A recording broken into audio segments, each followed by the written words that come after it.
My name is Kelly Wright, and today I'm going to be showing you how to create stunning social media images posts using Photoshop. When you have a small business, you need to be able to market your business to people, your friends and family, or people that's not even on your radar that might not see it. You can market your business via business cards or flyers, but that's not reaching the maximum amount of people that you want to reach. You want to be able to use social media sites such as Instagram, Twitter, and Facebook to be able to market your products. Big businesses nowadays are starting to use more social media to be able to reach a wider audience. Like Tropicana, a company that was created in 1947, started using social media recently, and they've noticed that they've increased the amount of brand recognitions and sales that they have received just by using social media. Making a social media post is easier than you think. In this demonstration, I will show you how to find free photos to use, arrange the photos and fonts to make a cohesive and dynamic image, and save the image and post it on social media.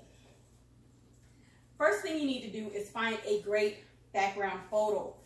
You need to get a photo that will best fit the image or the message that you're trying to get across. You can use any image that you want, but if you're going to market if you're using it for marketing or to create revenue, you need to be able to use a free image. And there are many places that you can find these free images, like Pixabay, Google Image Search, or AblePix.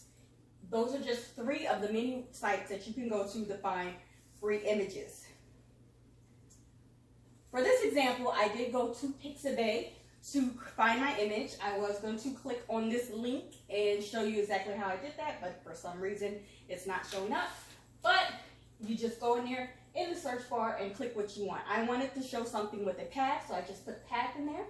Click search. It brought up a bunch of wonderful pictures. I picked one that I like, and that's the one I'm going to use later on. You're going to see in this presentation.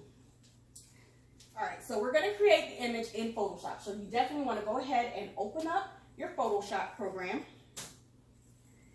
And you need to pick an image size for the image that you're going to use.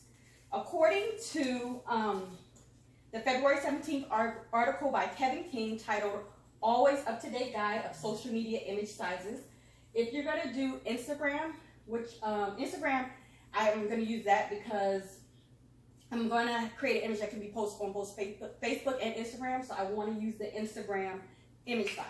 But you want to use 1080 by 1080. That'll give it a nice enough size photo that when people look at it, it won't be pixelated. It'll be a nice, crisp, clear image. All right? So when you open up Photoshop, you want to click on Create New, and then you want to, if you already have the preset set up, then you can just click that. But if not, you just go right over here and click 1080 by 1080. Put 1080 by 1080 for your width and your height. Name your project, and then you click on Create. All right, so your background image. I went ahead and I downloaded the background image, and so I need to go ahead and place that on my project. All right, this is my project board right here. You want to go to Open, File, Open, and then you get your downloaded image. My download image is right there, and click on Open. That's going to open in a new window on Photoshop, which is right here. Beautiful image. It's always going to be a locked layer when you first bring it in, so you want to make sure you go ahead and unlock the layer and then click on the Move tool to be able to move it to your other project. So you click on the Move tool and you click on this and drag it up to where your new graphic or your project's name is, and then when you bring it, it'll pop up the project layer, the project, and you just adjust it and fit it into the square or the size the way you want it to look. All right, next you want to add some fonts, some words or something that's going to catch people's eye. I wanted to say follow your own path to greatness. That's why I used a road or a path for my image. All right, to add the font in there, you want to click on the text tool, and then you pick your font and the color that you want your font, and then you put the words in there. After you put the words in there and it looks good, you want to make sure it's lined up correctly. Now you can have it sitting on this side, that side, down here, or wherever. Just line it up exactly where you want it to go, and do that by using the Move tool. I like to use blending options whenever I put my fonts in, just to make sure that the words will pop a little bit more. And in my blending options, I'm going to use bevel and emboss and inner bevel. I don't know if you can tell, but you can see it gives it that little pop where it stands out a bit. And then as well, I'm going to use a drop shadow. So both of those makes the the words pop a little bit more, so you can see that just a tad bit better and gives it a better look. You always want to, if you're doing something for your business, you always want to add in either a logo, your business name, the phone number, a website address, or email, or something that lets the people know what this is for. So I put in my 3Fay Graphics and my website.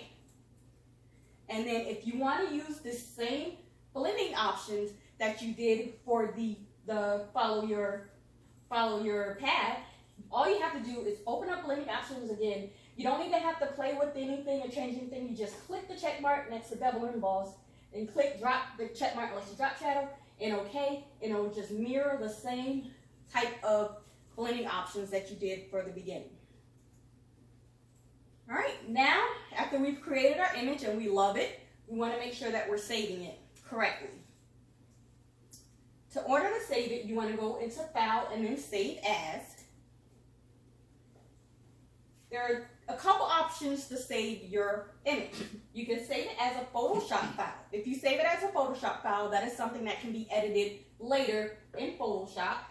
A PNG, you would use that if you're creating something like a logo and you want it to have a transparent background. That way you can move it to different images. You will save it as a PNG. But for this, we're saving it as a JPEG, which is a photo. All right? And after you click Save, this little box is going to pop up. And this is to make sure that your image is saved at the highest quality image that you want to do it at. So I just click OK because it's already set to high. Just click OK, so that way your image looks beautiful when you post it. Now, you have to post it. I'm going to use Facebook for this example. Of course, you log into your Facebook and you open it up, and you go to your posting and click photo or video to post your picture. It's going to pull up your folders or your desktop or wherever you saved it at. You click on that and click open.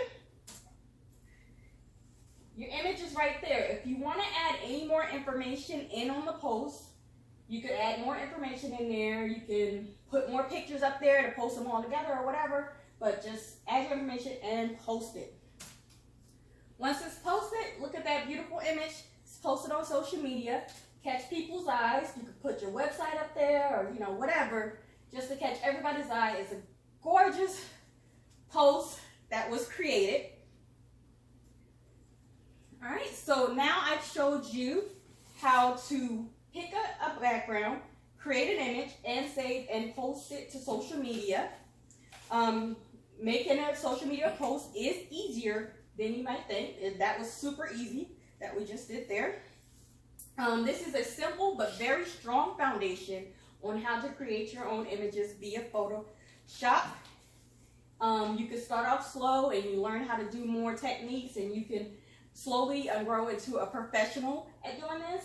And it's great. It helps keep your small business costs down, and it also allows you to have your own great personal style in your marketing. As the brand social communication strategist Lori Ruff has said, social media is here. It's not going away, not a passing fad. Be where your customers are in social media. Thank you. Woo!